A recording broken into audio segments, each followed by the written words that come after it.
The following announcement has been paid for by the New World Order.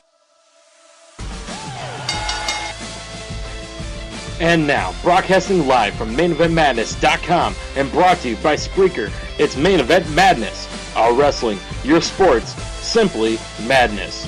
And now, here are your hosts, Al Merriman and John Curry.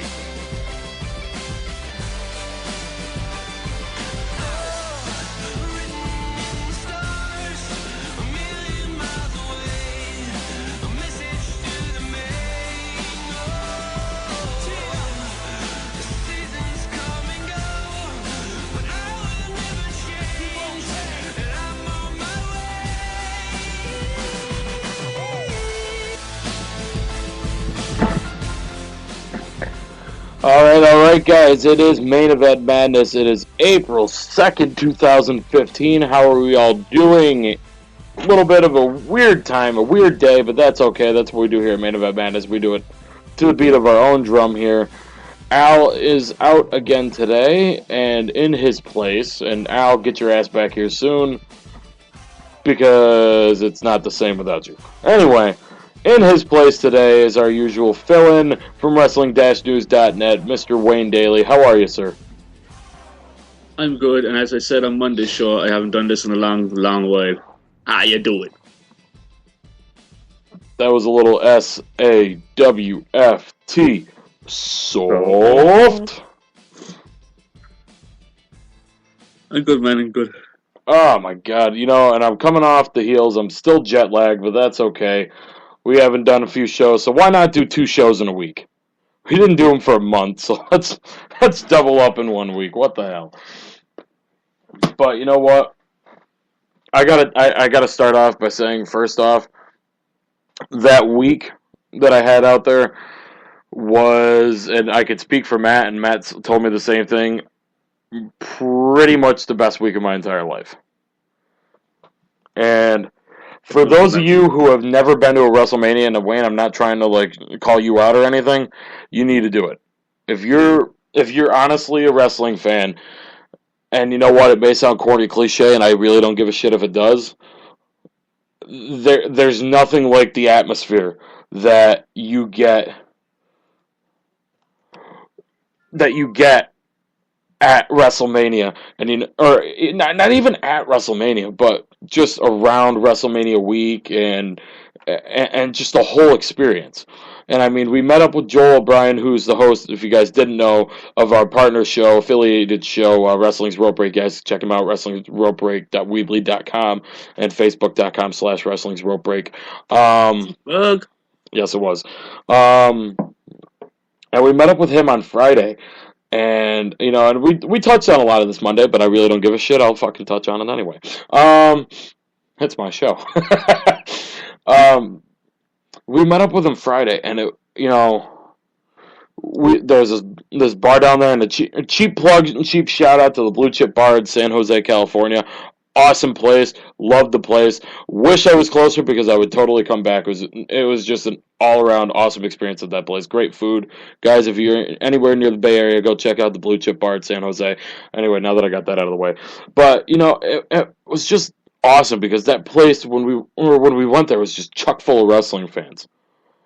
And you had everybody coming in excited for Access and NXT and WrestleMania and the Raw after.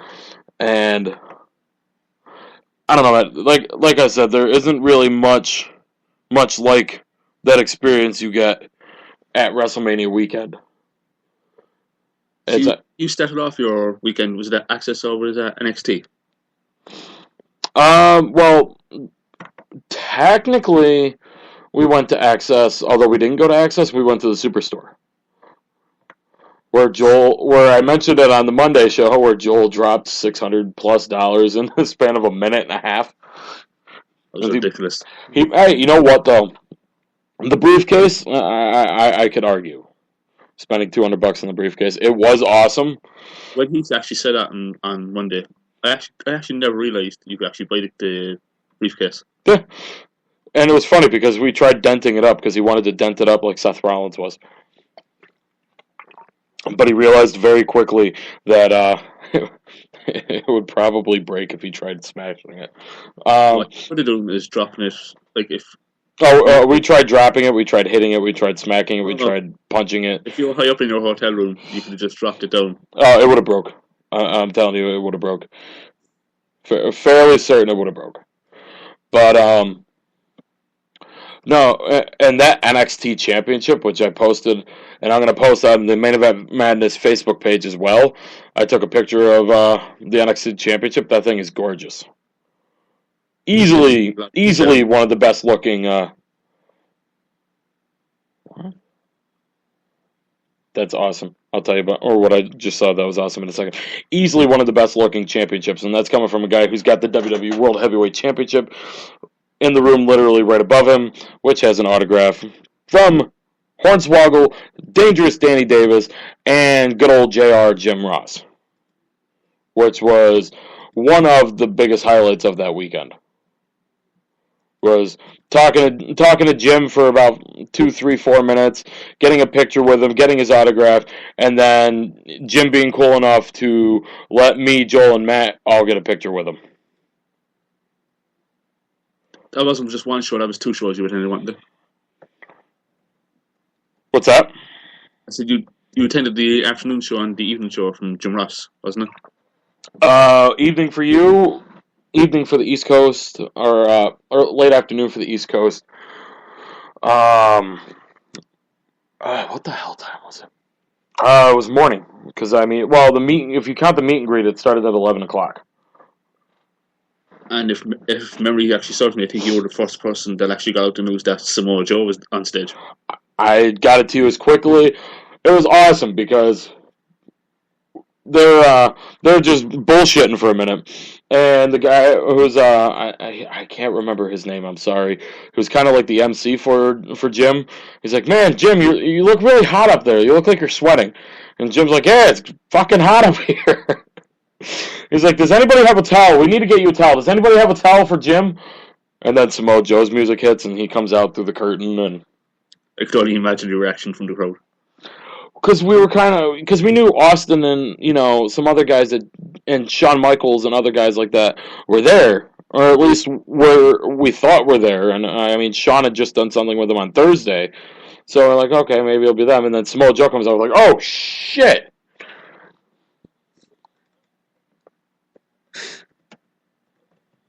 And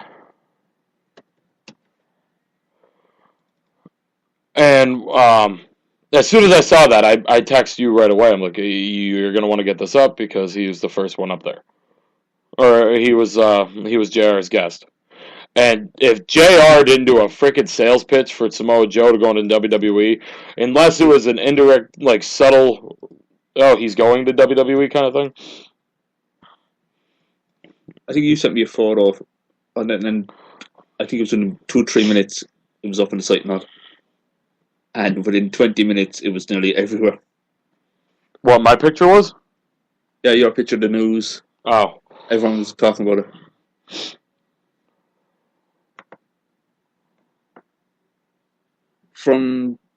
It was just, and JR's show was honestly one of the most.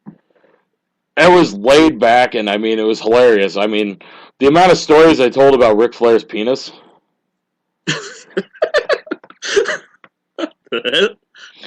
When you're told that right in the open of JR's show that there have been countless hours of stories told about Ric Flair having an erection, yeah. You kind of realized very shortly what kind of shindig we're in for. That kind of reminds me of when I went to see Roddy Piper's one-man show, and he kept on talking about Mad Dog Vachon. Mm-hmm. And the stories galore about how Mad Dog Vachon faked a heart attack just to get a meal. It's stories like that you'd kind of laugh and bust your balls laugh at. And, honestly, I gotta say one of my favorite stories he told was he was talking about his experience on the plane ride from hell. And about how he had a fire, or Scott Hall gave his notice afterwards, and he had to fire Kurt Hennig after, And he's like, it's funny because all these guys that are agents, or they're called producers now, who are big, muscular, or used to be big, muscular, hulking guys, and come up to me, and he's like, and I don't know if you know this about me or not, I'm not a big, hulking, muscular guy. And they come over to me to tell me what the hell's going on. And I need to go up to Brock Lesnar and Kurt Hennig, who are fighting at 35,000 feet in the air by the emergency exit. You need to cut your shit out. And then he was kind of like half laughing about how X-Pac cut Michael Hayes' ponytail off. I remember those stories from back He then. said he went to Raw the next day, and it was literally up for auction in the guy's locker room. I actually wonder who has it. I was back in Michael Hayes' possession. But I gotta say, and I'm gonna be a bad person for saying it, shoot me now. One of the events I didn't, if I gotta rank these events from least enjoyed to most enjoyed, it's a tie between Access and the Hall of Fame. And Rikishi's speech was great. Alundra Blaze's speech was great. I didn't see, forgive me, I don't remember the gentleman's name from Japan. Tatsumi Fujinami. That's a. I didn't see either his or Ric Flair's speech. I mean, it's on the network. I can go watch it later. And I didn't see Triple H and Arnold Schwarzenegger's speech, or the Bushwhackers. I had to go charge my phone at that point. Which, shout out to Samsung. You guys have really great phone batteries. Not. So yeah, I got back and I'm sitting there charging my phone up, and all of a sudden I hear, "Ooh yeah, Macho Man." I'm like, wait, what? And that kind of pissed me off that Macho Man didn't close the show. And then there were people bitching, oh, well, I didn't really care for Lanny Poffo's speech. It's like, that was a great poem. How are you, Then I heard some people at the Hall of Fame. I wish they would have had somebody else besides Lanny Poffo induct him. Who? Lanny's his brother, like. Exactly, and it's like, he doesn't have kids. Elizabeth is dead. Nobody knows who his wife. Well, they know, but don't know who his wife is. There really isn't anybody else to do it. Oh well, they shouldn't have had Hulk Hogan induct him. The Poffos wanted him to. Well, that's bullshit. I just don't understand like why they're complaining that Macho Man didn't close it. I mean, obviously you're going to have someone close out the show. Rather, like if Lanny closed the show with that poem, would the fans have like applauded, or would they just kind of went, okay, show's over? Whereas then you have Nash on stage with like the rest of the clique, and they're kind of like, oh, we can get a photo here of this. I wonder when Triple H's 5 inductions start. Next year. You saw that, right? He wants to legitimately be inducted 5 times. Once is the Connecticut Blue Blood. Once is Triple H from the Attitude Era. Once is Triple H from this era. Once for DX, and once for Evolution. That's just ridiculous. Yep. But he wants to be inducted 5 times. I think you were saying from the end to the start of your favorite favorite show, honestly, and it's 1A, 1B, WrestleMania, then NXT. NXT was amazing. And I think you said to me on Monday as well, was it Finn Balor? We're truly appreciative of actually how good he was and other talents as well on the show. And I was thanking you because I'm more familiar with who he is, so I can appreciate a little bit more, whether or not, well, I mean, evidently, as of Monday, you know, it was kind of the blow off to their years-long rivalry that they've had, which I think they've had a rivalry for a few years, on and off, if I'm not mistaken. What's this? Pac and Prince Devitt. Kind of on and off. Like when Pac was over in Japan, that's actually the match that persuaded WWE to sign Pac. But either way, I was able to appreciate it. And, you know, some people didn't appreciate, like, 30 seconds of the match. We're not worthy. We're not worthy. And it's like, well, why are they saying? Because they're Brits. These are their guys. Well, it's stupid. No. These guys get maybe 3 or 4 shows a year. This was a bonus show. They went all out this week. And I'll get to how pissed off I am at the Brits. Or the Brits and the European crowds. Speaking of bonus show, I think next Wednesday's NXT is actually going to be taking a look at the WrestleMania weekend event. No, so it's not even a real show.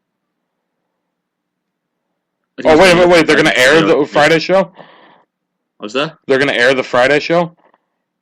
I don't think it's in entirety, but I think it's actually going to be like clips of it. And Hideo Itami... finally hitting the GTS. With Hideo Itami going into the Andre Battle Royal. That was an awesome moment, though, when he finally hit the GTS. After months of teasing it. Everyone lost their, you know what. Oh, they lost their shit. I'll say it. I don't care. I was there. And what was crazy is how great the crowds are for NXT for when there's like 500 people in the crowd, like there is in I was about to say the Impact Zone. At the what the hell's the Welcome to the Impact Zone here. We've got NXT. I mean, Full Sail University. There we go. But to have over 10 times what you normally have, and none of them really had any nerves. The only one I honestly think could have had some nerves was Bayley, because on and off through the entire show until she came out, we want Bayley. We want Bayley. Plus the fact it's her hometown crowd, hometown crowd as well. And 5,200 people lost their shit when Bayley came out for the tag match. She's the hometown girl, man. Gotta do that. I was surprised she won, because usually WWE shafts the hometown people. Yeah, it's true, actually. But, Talia, Beth Phoenix, Zack Ryder. But, you know, and before we wrap this up, we saw a lot of history. We saw Samoa Joe possibly indirectly acknowledge that he's going to WWE. Whether or not he does, you know, time will tell.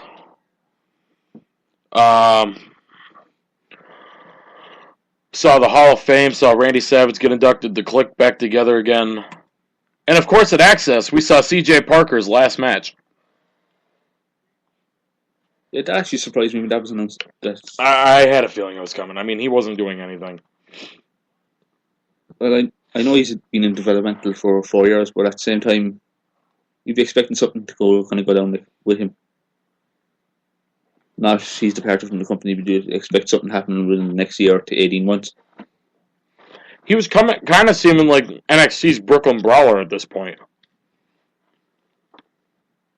What do you mean by that? He'd be the enhancement talent, kind of, that would always lose. Well, yeah, yes and no. He kind of reminds me of, I can't say feature-wise or anything like that, but his career kind of reminds me of Ryback and of Connor from The Ascension. But both of them were in developmental for a long time. Connor was in freaking developmental for like 7 years, wasn't he? Yeah, I think about 6-7 years. Ryback was the same as well. I think Ryback was there for 3 years. got cut, came back for like two and a half before he finally came onto the main roster. Now, I didn't see when Sandow got attacked, or Mizdow. Is he back to being called Damien Sandow now? I actually don't know, because on the SmackDown tapings, brief spoiler alert for tonight, he still came out as Damien Mizdow. Oh, random note, how bad is Sheamus' new theme song? That's my opinion of it. It's just a generic Irish-sounding tune. There's no words, there's nothing. I think that'll change up as well soon enough. Unless they're going to keep him with that, then it's going to be a weird one to get used to. I think everyone's kind of familiar with "It's a Shame Then." I mean, if you wanted to make him a heel, you could have put that intro back in. He already did before the song, is it? Mm-hmm. Yeah, they could have worked with that as well. But I said everyone's familiar with his old team anyway. It's just getting used to the new team now is going to be something different. Mm-hmm. It's kind of like Dean Ambrose, Seth Rollins using different team compared to the Shield. Yep. Everyone's like, "Oh, this sucks," and then no, you're kind of used to what it is. Once it hits, like, you know that's who's coming out. All right, I got to ask you before I move on to talk a little bit about WrestleMania 31. What's this about the Anoa'i? I think that's how Rikishi pronounced his family's name. Anoa'i. The family is declaring war on WWE. I think they're upset or something like that. Roman Reigns, is it? Reigns' father, WWE legend Sika, well, he's a Hall of Famer actually, but was said to be looking to start a war. He was so upset, one WWE source commented to the Wrestling News Observer. Sika forgot this business is not real life, was legit pissed at the finish and looking to start a war. A lot of the younger family members were rallying around Sika, but the other 45 or 50 of them talked some reason. Another person who was around the family during WrestleMania said they were furious, mad, and disappointed, but not out of control. While the family came for Rikishi's Hall of Fame speech, they came more to see Reigns have his big WrestleMania moment and win the title. Yeah. Does that not make you want to see him or come back next year and see if he can do it again? That's just bad. What's the word for it again? Bad apples. Well, but I mean, like, as far as Reigns is concerned, you know, once you get past the smart asses that were at Raw with me, I mean, people are going to start liking Reigns again. And, I mean, does it not make you want to see if he can come back and do it again next year? He will be in our books that anyway next year. Huh? I think, like, as I said, in episodes way back, I don't think WrestleMania 31 was the perfect time for Roman Reigns. It was the perfect time for Seth Rollins. Yeah, it was the perfect time for Seth Rollins. I think oh my God, man! Would be the perfect time for Roman Reigns. I don't remember if I've ever marked so hard. Like, I legit jumped up and down. The last time I did that at a show was when Dolph Ziggler when AJ knocked Cena off the ladder at TLC and Dolph Ziggler beat him. But Or those planned face turns, remember back in the day? Screw off. But Seth Rollins coming out, like, just out of nowhere, was one of those where I literally, like, jumped up and down, like, was fucking losing my shit. Happy that it was coming out. I lost my shit more than some people around me also when Ronda Rousey came out, because I wasn't out there. I was at the concession stand when I realized, or when they were showing her in the Four Horsewomen. Was this early in the show, or yeah? John, I was going to ask you, was it early in the show or before Stephanie McMahon and Triple H came up? What, when they did that? It was way early in the show. But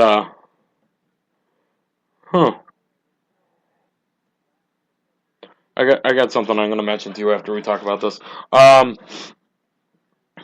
Now, how did Cena come off at WrestleMania?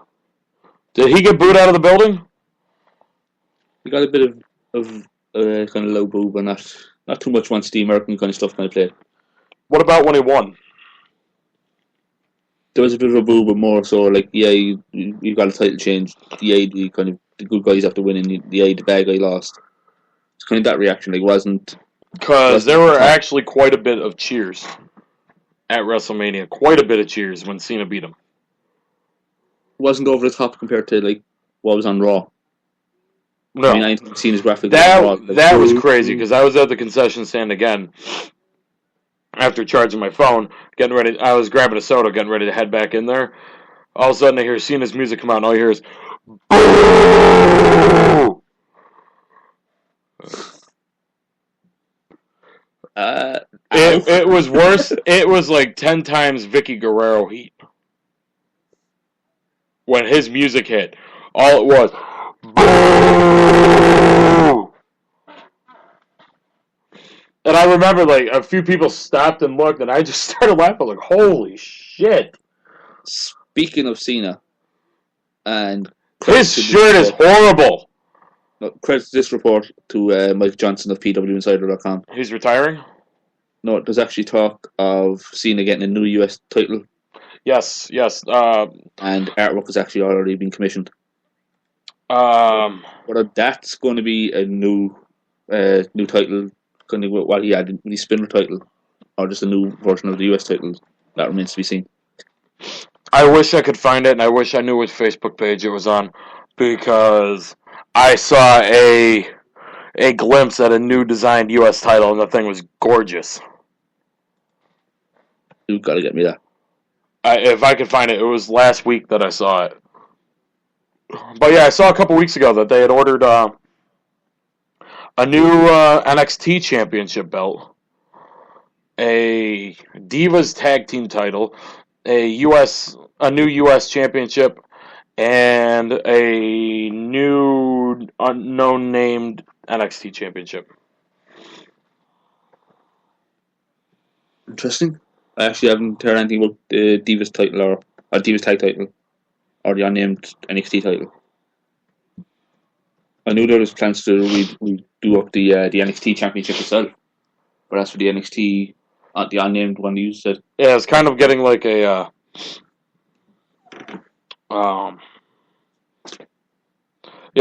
secondary. Sorry, I'm just checking Google really quick to see if I could find that U.S. title belt.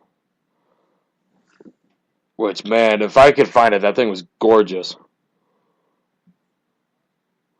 You know, one thing I was wondering, if you want a random note here, when I was at Raw and I'm looking at the set, and just like the sheer size of the Raw set, how are they going to outdo themselves this time? What do you mean by the just? Well, I mean, they've had this set for 3 years now. So I wonder if this year they're going to switch it up, because they usually switch it every 3 years or so. I'd actually pull back a small bit. You think so? I would. I'd actually pull back. Remember the Iron Fist of SmackDown and the big TV screen for Raw? Oh, differentiate them? I used to actually love I used to love the designs that were different. Like, you knew the Raw set was the Raw set. You knew the SmackDown set was the SmackDown set. That you knew when SmackDown was taped, because it had the Raw set with it. Yeah, even ECW, man. You look at that before things changed. You knew the ECW set was like the ECW set. Uh-huh. Now it's just like, hey, we're going to use all this HD Tron for every show. Yeah, but you know they switch it up every few years, so I wonder if they're gonna switch it up this year. I mean, they don't really need to, because the thing's still freaking gorgeous, but I guess they try to not be stagnant. Like, as I said, we're pulling back. Look at NXT. Simple screen, simple graphics, unbelievable. NXT has a really nice set. They had the set at the house show too, like the same set they use at Full Sail. It's a simple screen. They had the whole setup with the ring and the stage and the Tron and everything. What, the Apron Tron? Yeah, no, they didn't have the Apron Tron. But it looked like it could have been taped for NXT. Did they have the Apron-tron at WrestleMania? Yeah, I made it to debut WrestleMania. And now it's been used on Raw. It was used on Raw before that. It was used on Raw last week. I actually didn't notice that. Come on. Wow, they actually covered that on SportsCenter. Covered what? Seth Rollins wins WWE World Heavyweight title. Mainstream media, man. Thank you, Ronda The fact Rousey. the ESPN guys were out there, so it's probably just for the sake of it. What's that? I said, plus the fact that some ESPN guys were out there, so that's why they probably covered it as well. Speaking of ESPN, Michelle Beadle is awesome. Why so? She was at JR show. She was sitting there talking to a bunch of fans for like 2 hours. Like, she got there a little bit after we got done with the meet and greet, and she was there talking to fans after the show. She was just real nice, real laid back. Took a picture with Matt, took a picture with me.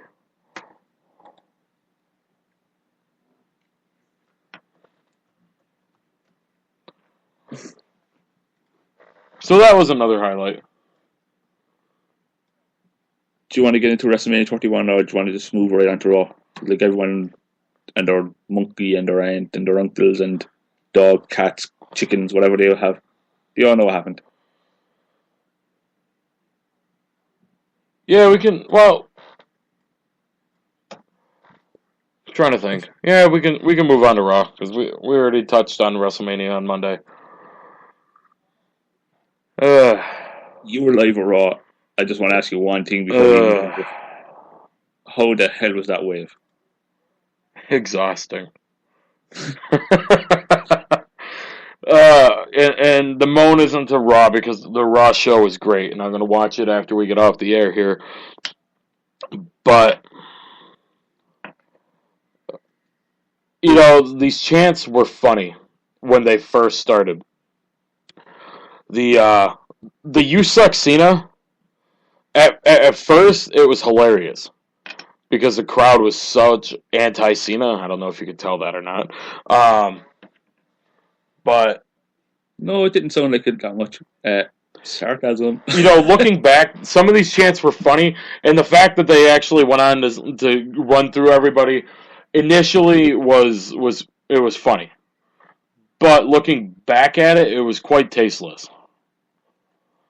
And it's just like how it was pretty sad to see the group of people that arguably arguably a majority of them had been at the last few WrestleMania or post-Mania Raws. I mean, I think you could make that bet that a good chunk of these guys have been at the last few since they started really doing the chants and hijacking the show. And it's just people just want to be part of the show now when it's post-Mania. Well, I mean, if you want to be part of the show, be part of the show. All right. You know, booing Roman Reigns, I was laughing my ass off because he got booed worse than John Cena and Vicky Guerrero put together. But it was like the diva shit was disrespectful. And I'm not saying that because all these websites are reporting it and all that shit. You know, looking back at it, it was quite tasteless on their part. If memory actually serves me, I think Nikki Bella actually addressed that as well. Yeah, she was actually funny about it. She's like, you know, if you guys were smart, you'd say, you suck Cena, Nikki sucks. But, you know, some of them were funny. Like, when the New Day was out there, New Day sucks. And, what was funnier about it was that Kofi was playing to it. Yeah, I can remember I watching on TV. It was like, New Day sucks. New Day sucks. New Day sucks. And the other thing that was funny to me was Big Show tags in the match. Please retire. Please retire. Kane comes in the match. Same old shit. Same old shit. Same old shit. And it didn't make it. It was in the commercial, and that explains why Randy did it. I got a good sounding worse than Cena chant up. There was a worse than Cena chant, and there was a we want Cena chant towards Roman Reigns. What I couldn't understand either is, you were in the crowd, the chanting that was going on. Yeah. There was reports that actually some places on their TV systems, whatever TV carriers, that it was actually muted out a small bit. Nothing of that sort happened here. And I mean, nothing of that sort happened. No? Because I asked my parents were watching Raw, which, I attribute that to the fact that I was there because these guys haven't watched Raw on their own in probably 15 years. But, I asked them, I'm like, how loud were the crowd chants? How loud were any of those? Oh, they weren't that loud. Like I just said to you on Tuesday, when they done the You Suck Cena, they were just coming back from commercial, and that was actually perfectly audible here. Like, actually hear everything. Like, at first I thought it was the F word, and then I kind of realized, oh no, they're doing it for everyone, so it's got to be something different. And there was if I'm not mistaken, there was a commercial break when they came back. Orton was in the ring with somebody, right? I believe so, yeah. See, what was funny about that is we either had the worse than Cena chant or the we want Cena chant, and Orton's got like a headlock on him, looks towards our section, does the you can't see me, and then goes to punch the guy in the face. And I mean, that right there shows why Orton's one of my favorite guys. Because you're seeing Orton finally get his head out of his ass and mature up and grow up. And, it started, he got pissed off a couple post-Mania Raws ago when they completely hijacked the show during him and Sheamus. But, he's having fun. Yeah, like, we want divas, so he poses with the angel wings. This wasn't on Raw, this was the Rumble last year, when it was him and Cena. We want divas. So he poses in the middle of the ring. I actually thought you meant this is at Raw. I was like, oh, what the hell? No, they loved... Orton got some of the biggest pop of the night. And I agree full-heartedly when I saw what JR said about Brock Lesnar being a frog's hair away. I believe this is a direct quote. A frog's hair away from being the biggest babyface in the business and Stone Cold Steve Austin. I even put that up on my Twitter. I said that when Lesnar comes back, he's going to be so over. Oh my God, man! People not even going to realize it, like how over. That's a big reason I want to go to SummerSlam too. What was that? I said that's a big reason I want to go to SummerSlam too. Oh, he's going to be involved with that. You know that straight away. I don't want to think about it because I have the money. I have a good chunk of money that I could be saving for my WrestleMania package, or I could drop it on SummerSlam and Raw. Like, Lesnar's going to come back. Hashtag first world problems. Lesnar's going to come back, and man, I tell you, people are going to lose their shit.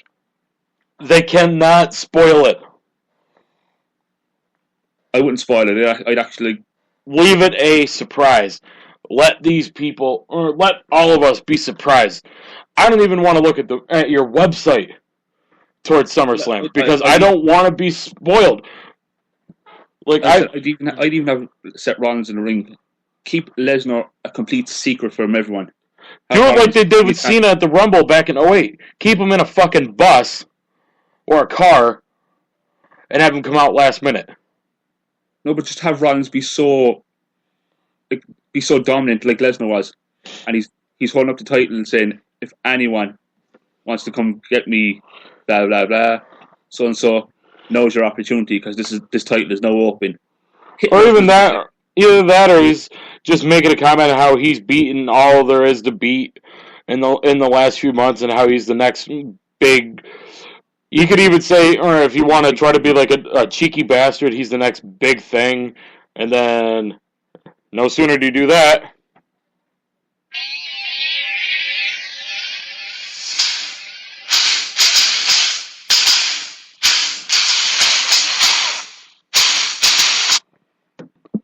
Which, by the way, his theme song is awesome in person.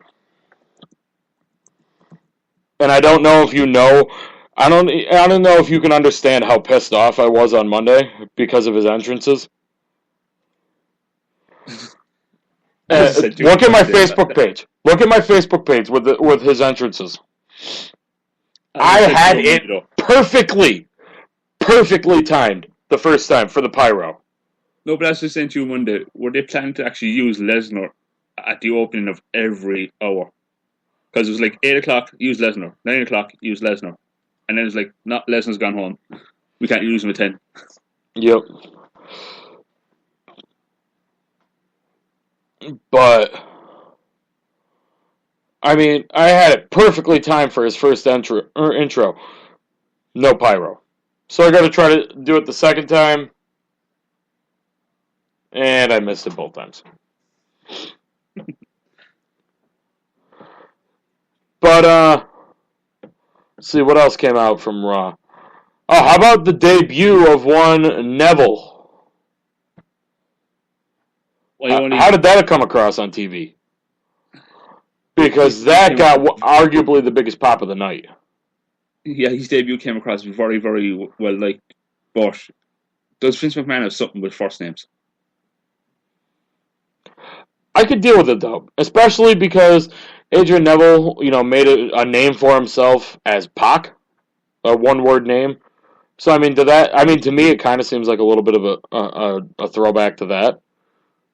Yeah, especially the fact he was called the Man of Gravity Forgot. That was the name for Pac as well. The Man of Gravity Forgot Pac.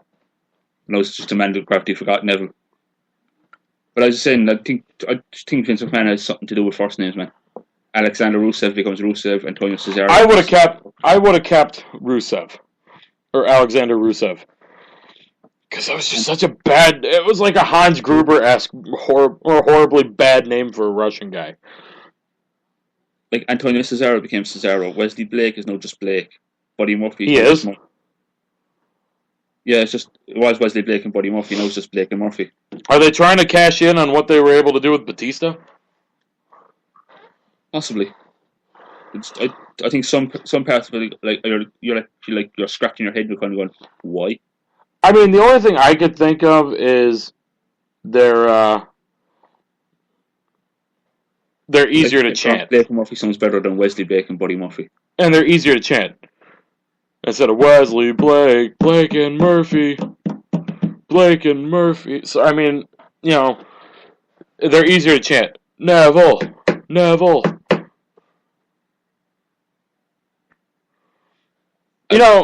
With his debut, anyway, as you were saying, his debut came across very, very, very, very well. I mean, on TV, that reaction from me in the crowd was super, super loud. I will say, I would not have promoted him in the same night as debuting him. I actually didn't understand that. I thought, like, when his video aired, I was like, oh yeah, he's going to be coming soon. Mm-hmm. And then Curtis Axel came up and he's like, blah, blah, blah, blah, blah. And Neville's music hit, and I was like, what the hell? I would have saved that promo spot for Charlotte or Finn Balor. I mean, or even Sasha, because I think those three are the next on the short list to be promoted. Fingers crossed. You know who, now that Neville's gone from NXT, you know who I'm excited to really sink his teeth in and really get a good push and a good run is Baron Corbin. Tyler Breeze for me. Or Tyler Breeze. But, and the thing for Baron Corbin for me was Rhino showed up at the Friday show too. And Baron Corbin came out and got one of the bigger pops of the night. Rhino comes out. Baron Corbin is booed out of the building because Rhino was there. And what I love the most is Baron Corbin, and you could see him, was smiling ear to ear. Like he was dying for a chance to be a heel. I think that's what's going to happen as well. They're now back. I think they'll run. Is it tomorrow night? I think the events that they postponed just before Mania weekend. I think they'll run tomorrow night. Like that'll actually give the NXT talents a chance to reassess. Mm-hmm. It's like Baron Corbin could be on TV as a face right now. He could work like events as a heel to see how he goes, and then just get moved over into being a heel. I don't know. I'm trying to think like how.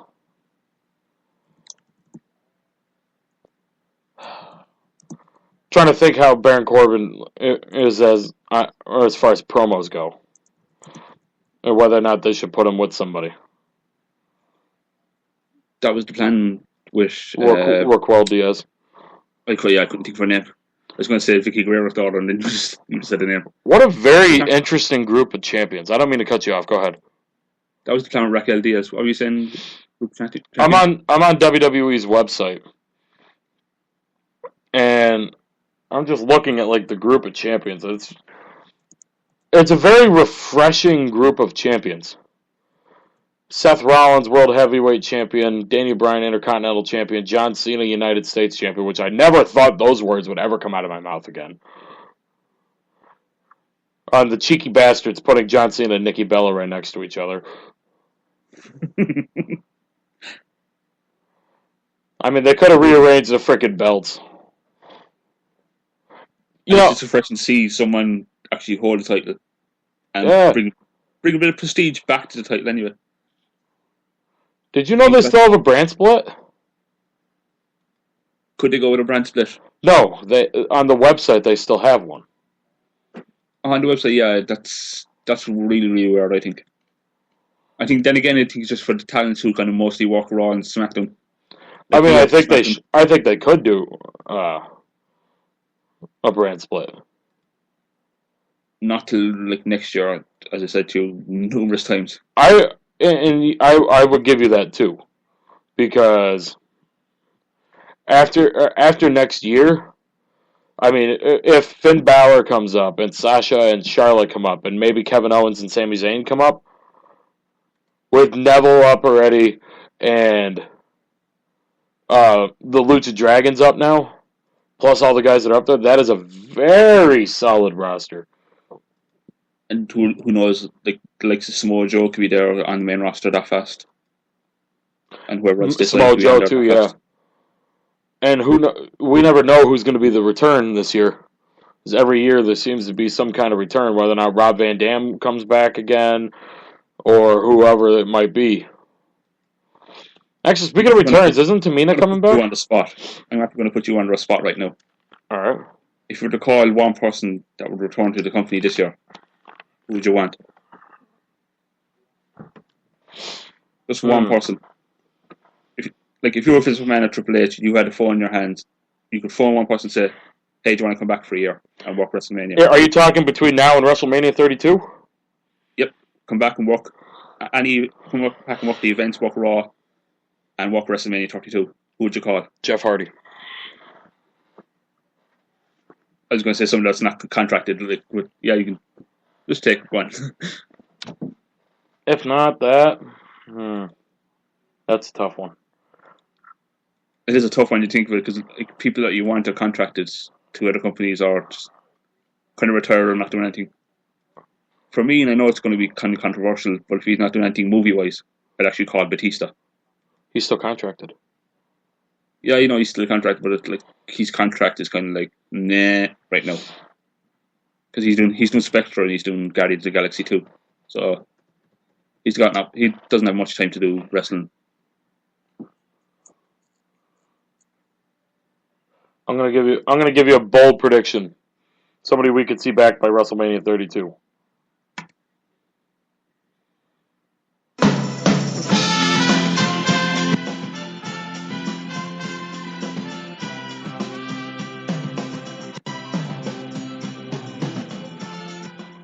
It's not going to happen. That's not going to happen. And then that one just won't happen. I can't see Alberto Del Rio being back in WWE. I'd like it to happen. I just can't see it.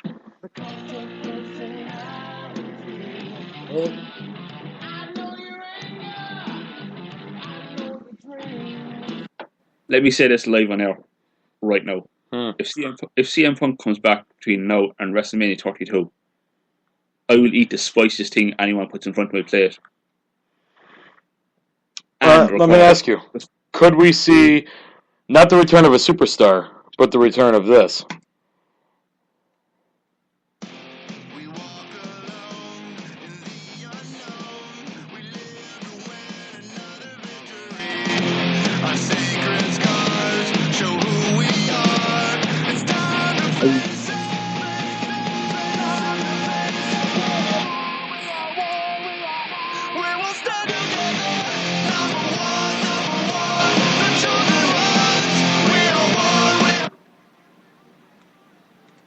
I don't see the return of Nexus, but the way things are going, I could actually see Sheamus and Wade. I had asked Matt. I know a faction, right?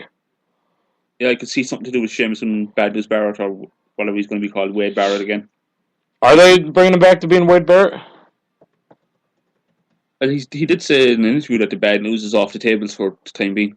So whether that's hitting going back to Wade Barrett or just something to do with his Bad News character. All right, so let me ask you two ideas, and we're going to take a commercial break here. So maybe I'll bring up one, and I'll bring up the other one after the break.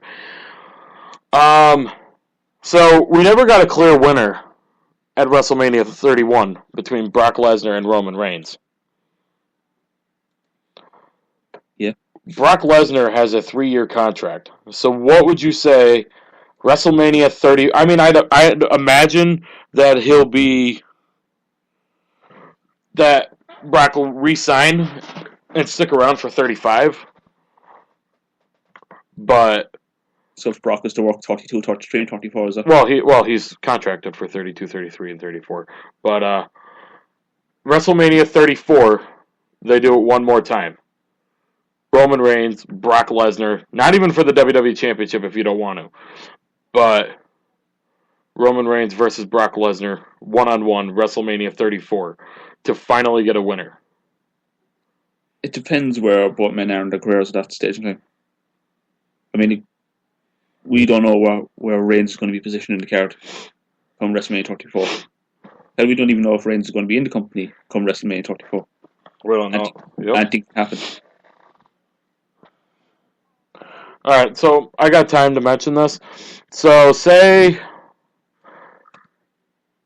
they could turn Seth Rollins babyface this year. And Triple H, you could even say closer to Survivor Series, Triple H beats down Seth Rollins circa Randy Orton in 2004.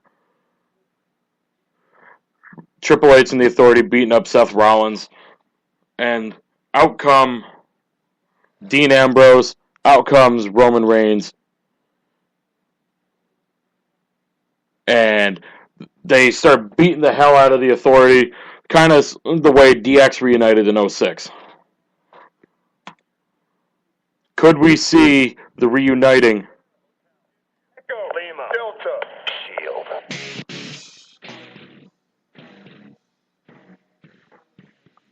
There were plans for it from WWE in the past to have the three guys go their separate ways and then reunite them. I'd actually love, quite honestly, to see the three of them face off at WrestleMania 32. Well, with the reports of Dean Ambrose getting a push going in the summer, do you think that match happens at SummerSlam? Between the three of them, I hope not. But I'd actually prefer to see it at a bigger stage than SummerSlam. And if that was for the title, that would be ridiculously good. And I'm not just saying that because like Seth Rollins, Dean Ambrose, and Roman Reigns. It would just be ridiculously good. Three men know each other. Three men know each other's styles. They know how each other's work. And really quick here before we go to commercial break, who do I think is going to join WWE this year? Yep.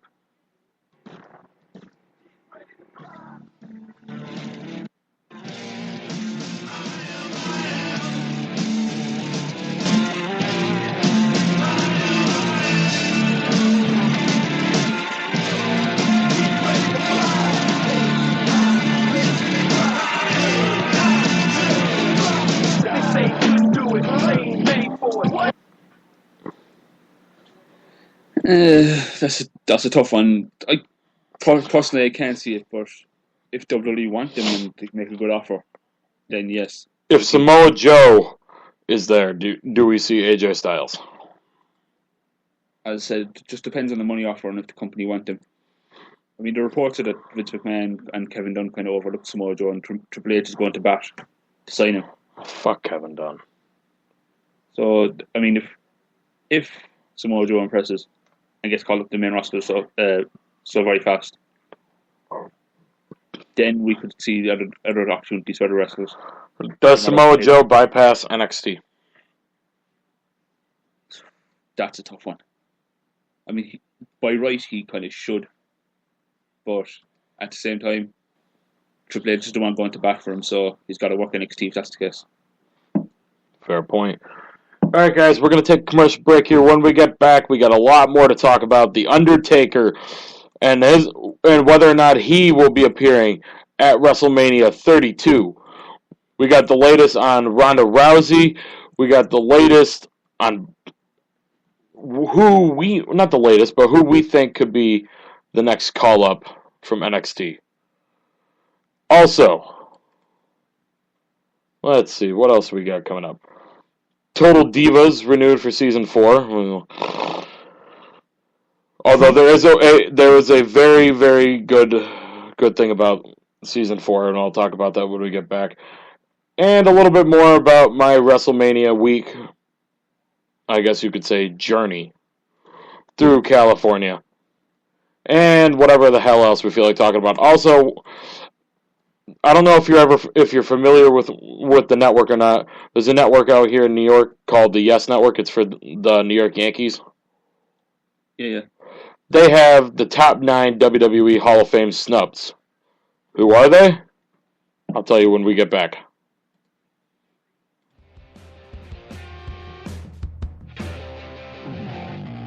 So you're cruising around the internet looking for some entertainment. What if I told you there's a hard-hitting, fresh, and opinionated podcast out there covering everything from WWE and TNA to the NFL, the NBA, and MLB? Well, that's reality. Main Event Madness is here. Don't miss us every week on MainEventMadness.com as well as on TuneIn Radio and Stitcher.com. Main Event Madness, our wrestling, your sports, simply madness. From the associate producer of The Wrestler, Evan Ginsberg, comes Evan Ginsberg's Legends TV, co-hosted by Steve Ledwin, featuring legends in sports, pro wrestling, and the arts. Lanny the Genius Poffo, Nicole Bass, Oscar from Men on a Mission, and million-selling music hitmakers like Martha Wash of the Weather Girls and Carol Douglas of Doctor's Orders fame appear regularly, as well as the greatest live indie musicians performing live in studio. Saturdays, 11 a.m. at legendstvnyc.com and madhousetv.com, archived 24/7. You missed the birth of your mother and father, don't you dare miss Evan Ginsberg's Legends TV. Looking for more than your average wrestling website? Looking for the fastest growing wrestling news site on the internet today? With quality news, results, and more.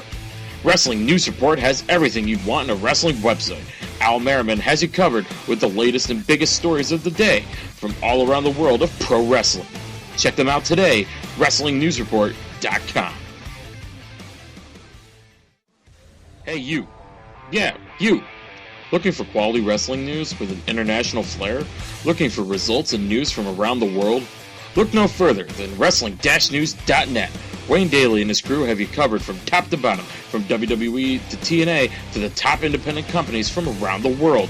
Check them out, Wrestling-News.net. Need a break? How about a rope break? Wrestling's Rope Break, that is. Don't miss every Thursday night at 8 p.m. Eastern. It's Wrestling's Rope Break. Joel O'Brien and Aaron Ramadanov give you a fresh and passionate insight on the latest happenings and news from the world of pro wrestling. It's Wrestling's Rope Break, Thursdays at 8 p.m. Eastern, MainEventMadness.com and Spreaker.com. Presented by Main Event Madness.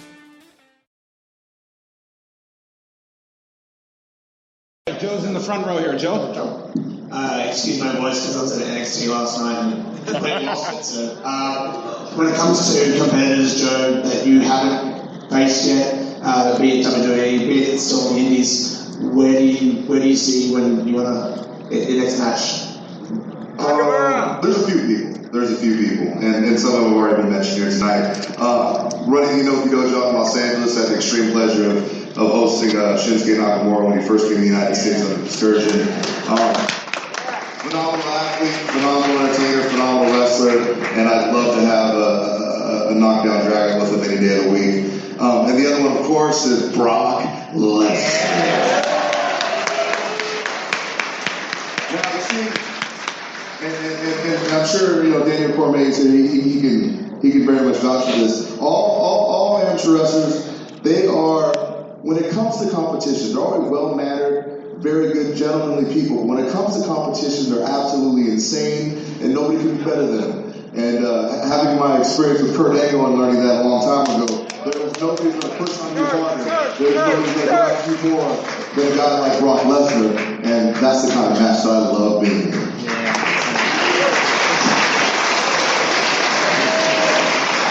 I would call that match for a nominal fee. Catering. Popeyes. Fried chicken hot.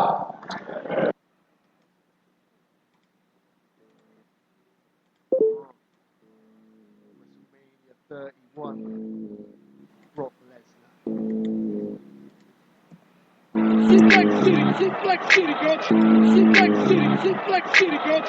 Suplex City, Suplex City, bitch. Suplex City, Suplex City, bitch. Yeah, Suplex City, bitch. Wrecking Roman Reigns with my German whip. Throw him over the ring. I release that shit, cause I'm Brock Lesnar. I don't need no bridge, cause I hurt my neck many years ago. But I still get to go to bed with Rena Miro. So she loves my rod and tackle whenever I give her them. You want a suplex? Bitch, that's the fisherman. Start of the match. F5, try to come back. F5, think he's on the attack. F5, money in the bank, nah. F5. Suplex City, Suplex City, bitch. Suplex City, Suplex City, bitch. Suplex City, Suplex City, bitch. Suplex City, Suplex City, I'm in your main event, making very good telly. Safer on the apron, nah. Belly to belly, slap Roman around. I know that you heard him all. He takes it lying down. I keep my suplexes vertical. Ask him, was it worth it all pounding this dude's chest? Wanna dance to mania when you can't do the two-step. You don't see Goldberg anymore. In fact, who's next? Oh, shut up, Roman. Take a back suplex. Start of the match. F5, try to come back. F5, think he's on the attack. F5, money in the bank, nah. F5. Suplex City, Suplex City, bitch. Suplex City, Suplex City, bitch. Suplex City, Suplex City, bitch. Suplex City, Suplex City, bitch.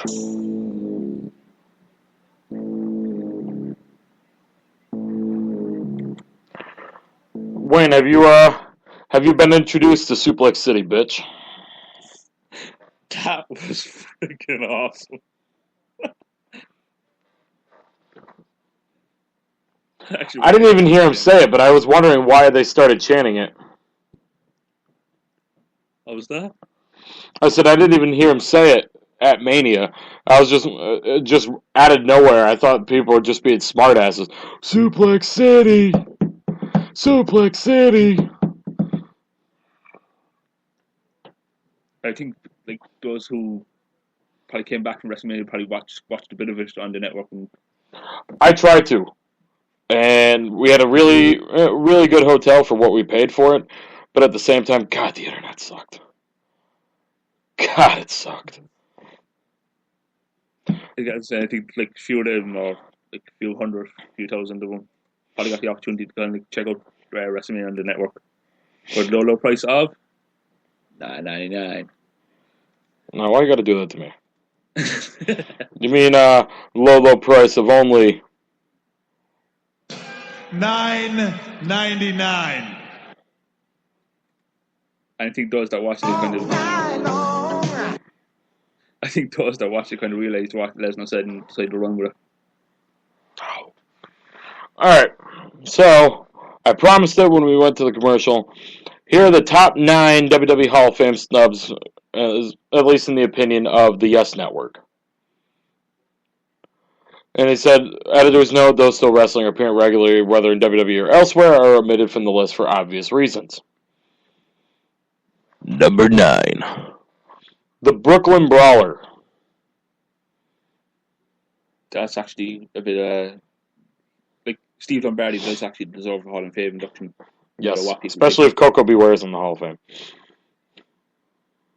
Well, not even just that, like, for what he's done with the company. Steve Lombardi actually deserves an induction. Yep. Number 8. Rick Rude. Long overdue. Number 7. Jim Crockett. An interesting one. I don't think that's going to happen for a good while. Like, it could happen next year at WrestleMania 32, but personally, I don't think it's going to happen till like we hit near the 40s in terms of WrestleMania. Number 6. Sid Vicious. Another one that's kind of long overdue now at this stage. I mean, they're starting to induct people from like the late 80s, early 90s, like Jake Roberts, Scott Hall. Sid has to be up there as well. Number 5. Honky Tonk Man. Well, if his attitude is anything to go with, he's not going to get in for a long while. If he's only just playing things up for fans online, then it's another one that's long overdue. Number 4. The Fabulous Freebirds. Next year. That's all I'm going to say. It's Texas, it has to happen. Speaking of next year, number 3. John Bradshaw Layfield. I'm not surprised at the time they didn't put him in with Ron Simmons, but that's another one that's just going to happen soon enough as well. It's Texas, it's got to happen. Number 2. Lou Thez. That's actually surprising. I actually thought he was in there from the early days. Nope. That has to happen. I mean, everyone in their uncle and what I said earlier on, everything, they know who Lou Thez is thanks to certain moves. If they haven't watched him, go watch him. The man was a genius for what wrestling was in the day. Another one that's long overdue. And not in terms of that way, but it's long overdue. See names like that going, like Bruno Sammartino is another one. That it was long overdue and it finally happened. And number 1. If you smell what the Rock is cooking.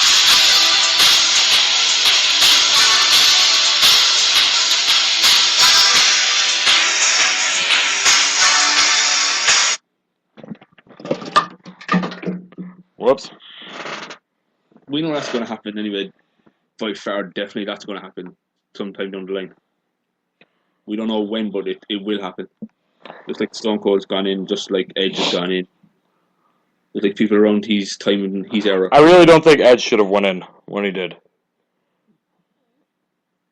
Well, you had to go with something. Yeah, I know. Like I said, with the Hell, Rock, Foley could have headlined his own class. like I said, Rock is easily going in. We know that. Oh, yeah. I mean, unless he goes Chris Benoit on us or CM Punk on us, he'll go in. Hell, I even think CM Punk will actually go in sometime down the line.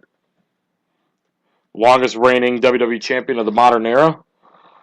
I mean, 2-time Money in the Bank winner. Alundra Blaze is in there. Ultimate Warrior is in there. Randy Savage is in there. Bruno's in there. Bret Hart's in there.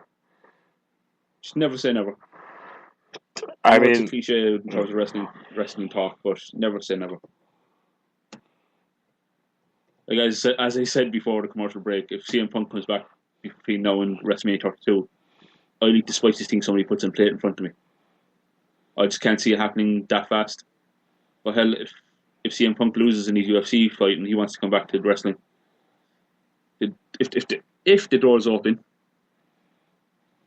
then it's going to happen. But if it's not, then the door's shut on a WWE opportunity.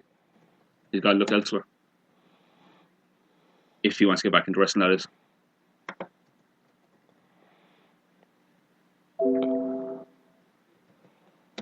I'm typing up a list here really quick, and I'm trying to come up with one or two more names. Would you like to share with everybody the latest on Ronda Rousey? The latest news is that her agent is saying that it's a one-off deal. Fox Sports actually was saying that it's a one-off deal as well. But for some reason, Vince McMahon said at the shareholder conference, what's the shareholder conference? The post-WrestleMania conference called, that what you saw at WrestleMania 31 will be followed up at WrestleMania 32. So that would lead people to believe that's going to be The Rock and Ronda Rousey against Stephanie McMahon and Triple H.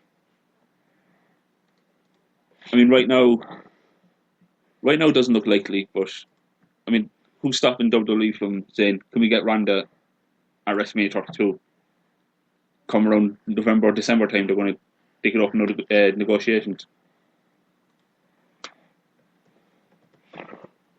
And would you rather them do a mixed tag match, or would you rather them do Triple H versus The Rock and Ronda versus Stephanie? Personal opinion, I'd actually rather the tag match. Because for Ronda, you don't want her to be in the ring for too long. And, like, she's not... Yes, she can go and get wrestling training. Yes, she can do this, that, and the other. But she doesn't have much wrestling training as far as we're aware. I mean, can she walk a crowd inside in a wrestling ring? Like, to sell a move, to do all this, that, and the other. Whereas the Rock attack her in. She could just walk against Stephanie for like 2-3 minutes, do what she needs to do what Stephanie needs to do. She can tag The Rock back in. They can work the end of the match with Triple H, and the match is all over. Alright, and to go back to the list that I made, let's see. What do you think of this list that I made for the 2016 WWE Hall of Fame class? Shoot it. Ultimo Dragon. Interesting. Cyndi Lauper. Another interesting one. Davey Boy Smith. Long overdue, that is. JBL. Who's that? JBL. As I said in the list from the Yes Network, that's long overdue as well. I'm surprised he didn't go in Ron Simmons, as I just said. Rick Rude. As I just said, long overdue. Miss Elizabeth. Surprised she didn't go in with Savage. As am I. The Freebirds. That'll happen. And the headliner, The Undertaker.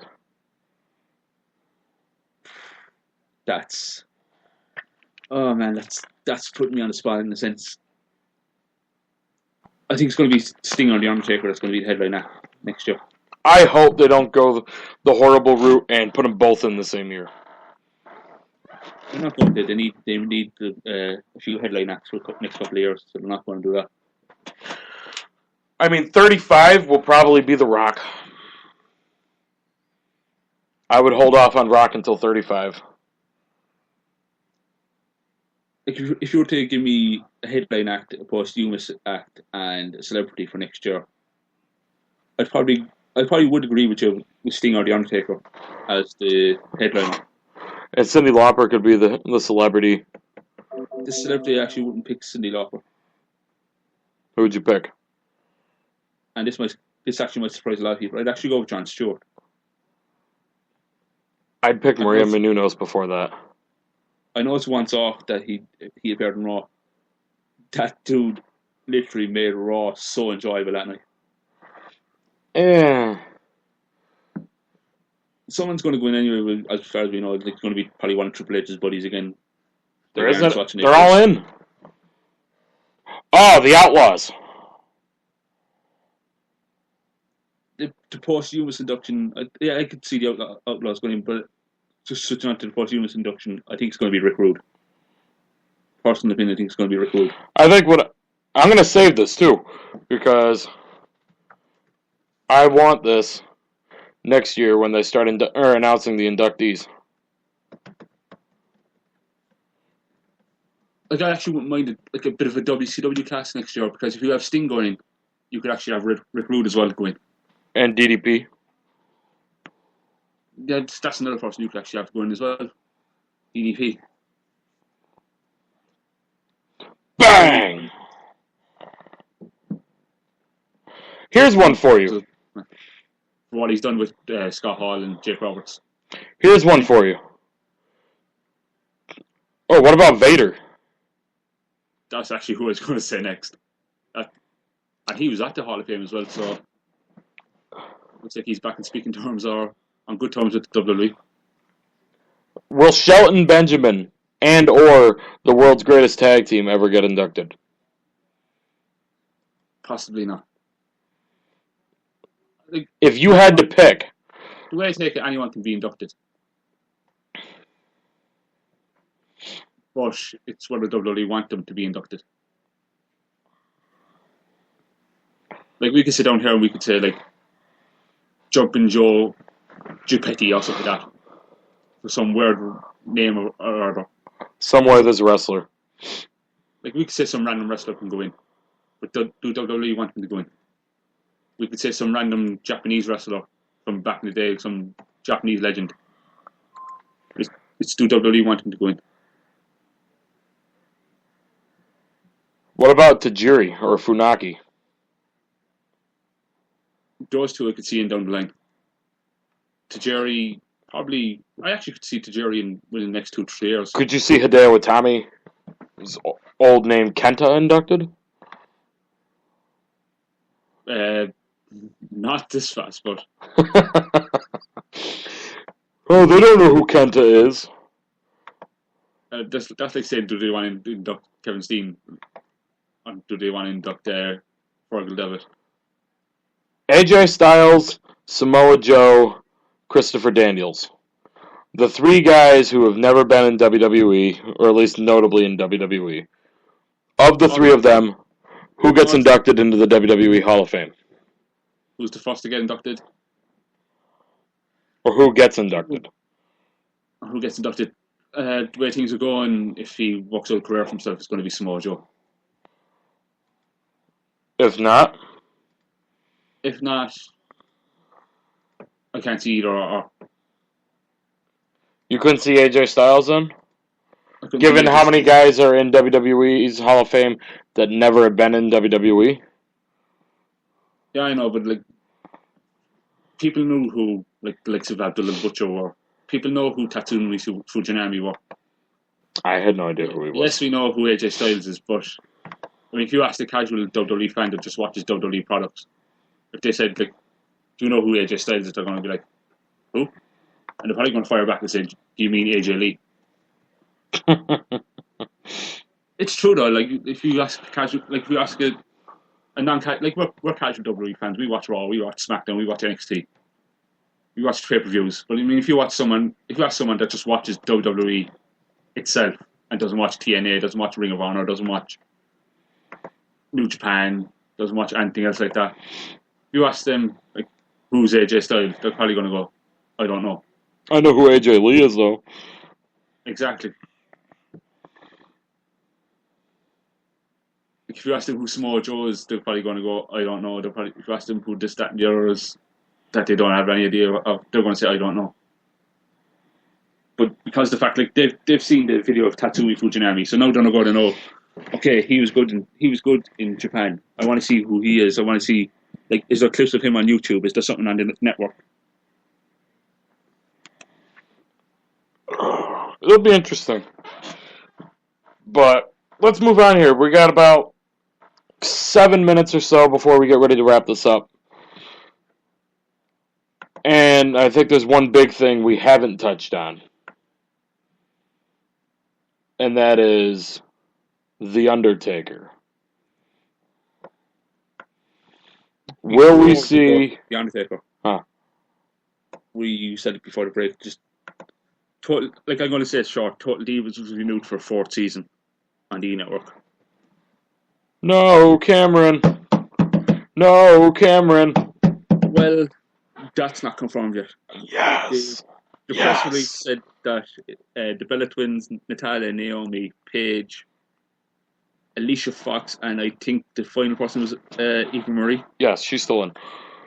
I think that's the full cast from the press release, which means that there's no Cameron this season and no Rosa Mendes. That's a good thing. Rosa and Cameron were so freaking annoying, dude. Like, I could deal with the Bellas because I like seeing John Cena and Daniel Bryan backstage and like not in their characters. Naomi wasn't bad. Natalia and Tyson's just stupid. And to see the stupid shit that Eva Marie gets into. I've actually loved Natalia since the middle of season 3 when Paige came into it. I love me some Paige. When Paige done all, remember when Paige was like that, like she's kind of grinding on Natalia and then she's licking her face and all this kind of stuff back in when she just debuted. Mm-hmm. And it's just, to see Natalia's reaction backstage. Yeah, I know like some parts of it are not going to be legit because the cameras are rolling, but it's just to see the reaction. Like you're sitting back and you're kind of like, I can't remember this happening, and then you kind of look back and you're like, you're laughing away. And you're like, it's just a laugh. It's just a mess. Chillax. But anyways, you're going to say about the Undertaker. Will we see the Undertaker at WrestleMania 32? Yes. And here's why.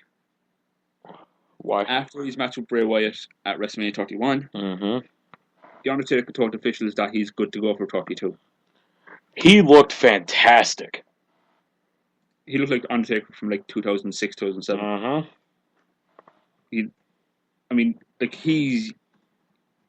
Something had to happen worse than that concussion at WrestleMania 30.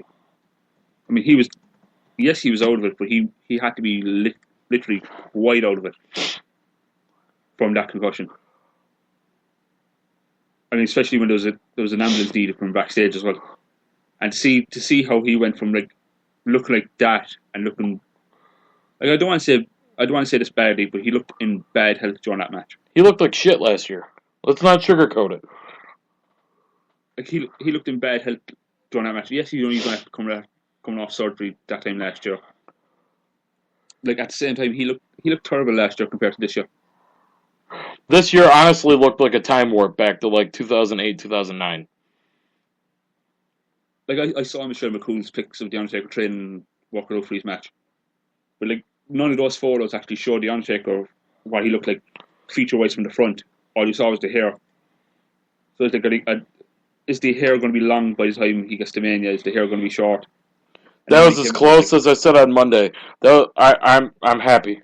That was as close as I'll ever see the Undertaker, the American Badass. That's actually what it reminded me of as well. Like a mixture of like the American Badass and Big Evil.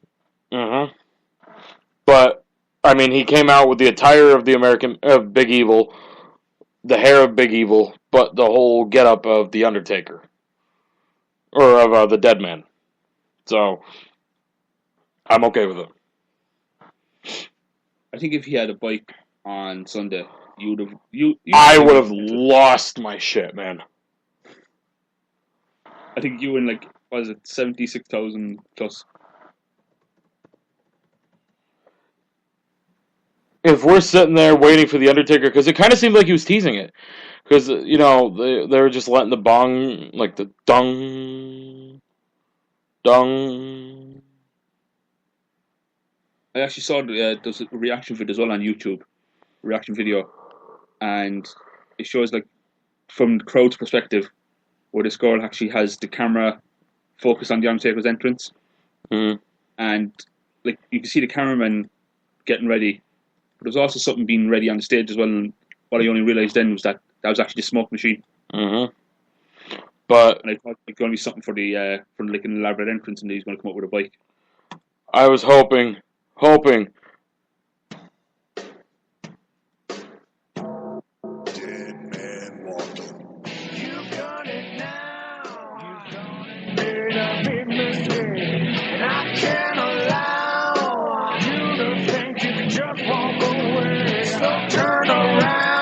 I would have lost my shit if that song hit.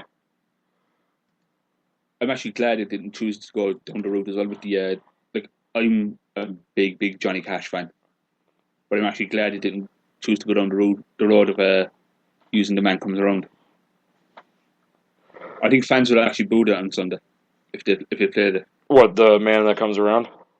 Yeah. I think fans would actually they wouldn't have been happy with that compared to when Deontay.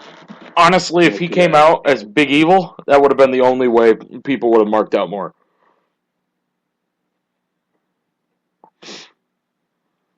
When Deontay came up with Ain't No Grave, fans accepted it because it was his character. It actually worked well. But the man that comes around, and it worked well with the storyline because you had D-Generation X going after you, and I mean, not many guys can sit there, take an onslaught 4 years straight from D-Generation X, live to tell the tale, and smile afterwards.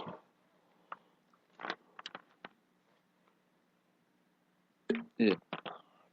I mean, 2 Hall of Fame careers, 2 legitimate main event caliber people coming after you.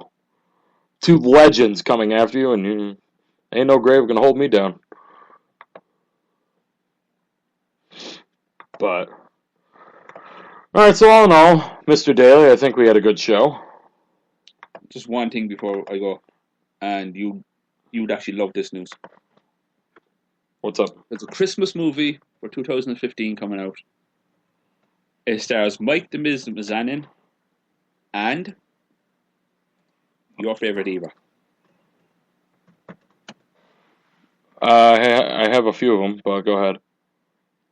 Mike Mizanin and Paige confirmed for WWE Studios movie Santa's Little Helper.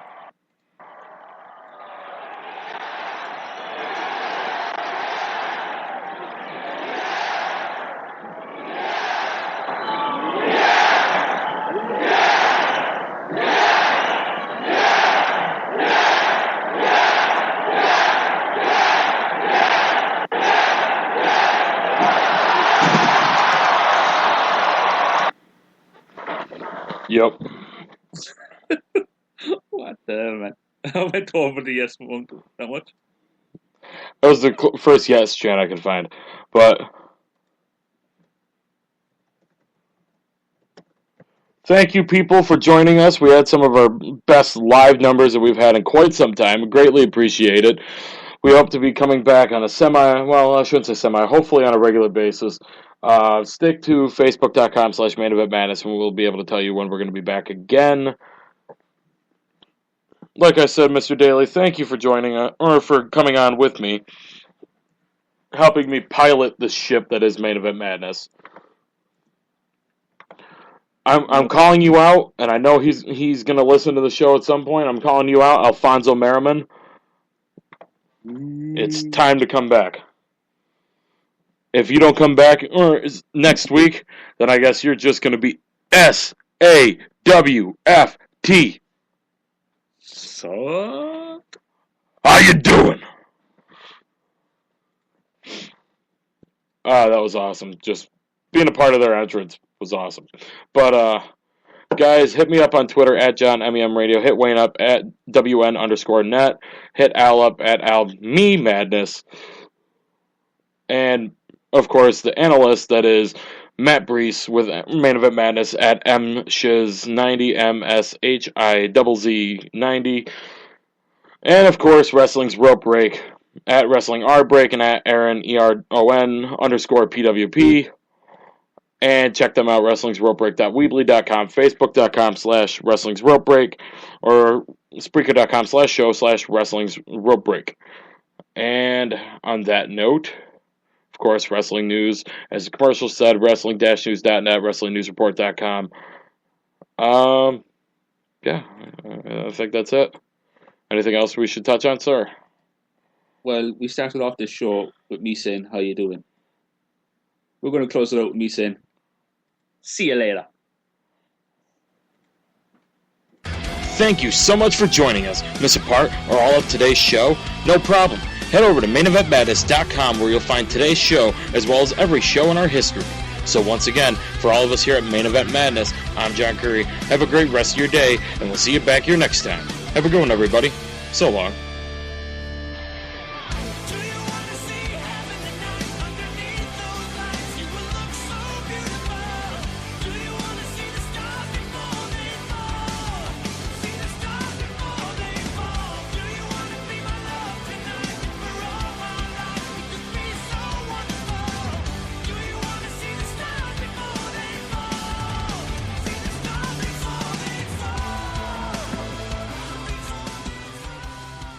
Bye.